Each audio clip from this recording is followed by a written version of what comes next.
ನಮಸ್ಕಾರ ಸ್ನೇಹಿತರೆ, welcome to ಮಾನ್ಯಗರ್ forms. ಇವತ್ತು ನಮ್ಮ ತೋಟದಲ್ಲಿ ಬಂದಿದ್ದೀನಿ.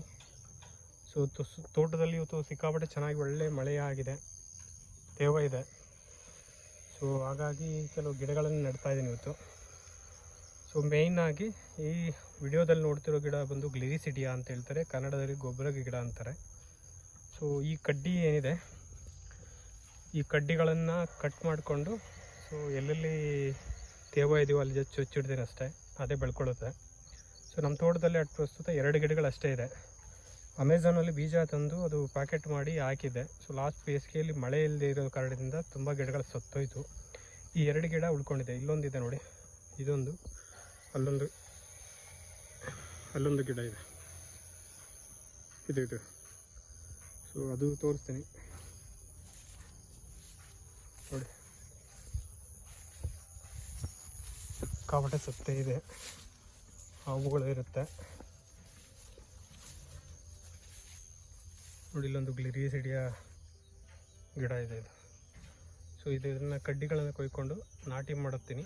ಸೊ ಹೆಂಗೆ ಕಟ್ ಮಾಡಬೇಕಾದ್ರೆ ವಿಡಿಯೋ ಮಾಡೋಕ್ಕಾಗಲ್ಲ, ಕಟ್ ಮಾಡಿದ್ಮೇಲೆ ಹೆಂಗೆ ನಾಟಿ ಮಾಡಬೇಕು ಅಂತ ಮತ್ತೆ ಈ ವಿಡಿಯೋದಲ್ಲಿ ಕಂಟಿನ್ಯೂ ಮಾಡ್ತೀನಿ.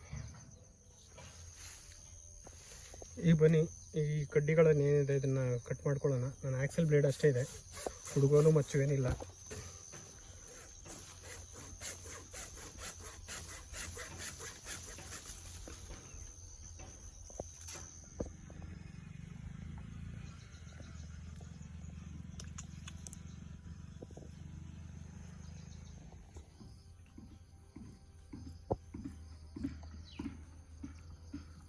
ಸ್ನೇಹಿತರೆ, ಗ್ಲಿರಿಸಿಡಿಯಾ ಗಿಡದ್ದು ಎಲ್ಲ ಕಟ್ಟಿಂಗ್ಸ್ ಎಲ್ಲ ಮಾಡ್ಕೊಂಡಿದ್ದೇನೆ. ಈಗ ಇದನ್ನು ಎಲ್ಲೆಲ್ಲಿ ಖಾಲಿ ಜಾಗ ಇದೆಯೋ ಅಲ್ಲಿ ಜಸ್ಟ್ ನಾಟಿ ಮಾಡ್ತೀನಿ. ನಾಟಿ ಮಾಡೋದು ಅಂದರೆ ಅದೇನು ಒಗೆಯಲ್ಲ, ಜಸ್ಟ್ ಚುಚ್ಚಿಡ್ತೀನಿ ಅಷ್ಟೇ. ತೇವ ಚೆನ್ನಾಗಿ ಇದೆ ಇವತ್ತು, ಚುಚ್ಚು ಇಡ್ತೀನಿ. ಸೊ ಅದರಲ್ಲಿ ಯಾವ್ದು ಬೆಳ್ಕೊಂಡ್ರೆ ತೇವಕ್ಕೆ ಬರಲಿ, ಇಲ್ಲಾಂದರೆ ಹೋಗಲಿ. ಬನ್ನಿ, ಒಂದನ್ನು ಯಾವ ಥರ ನಾಟಿ ಮಾಡೋದು ಅಂತ ನೋಡ್ತೀನಿ. ಈ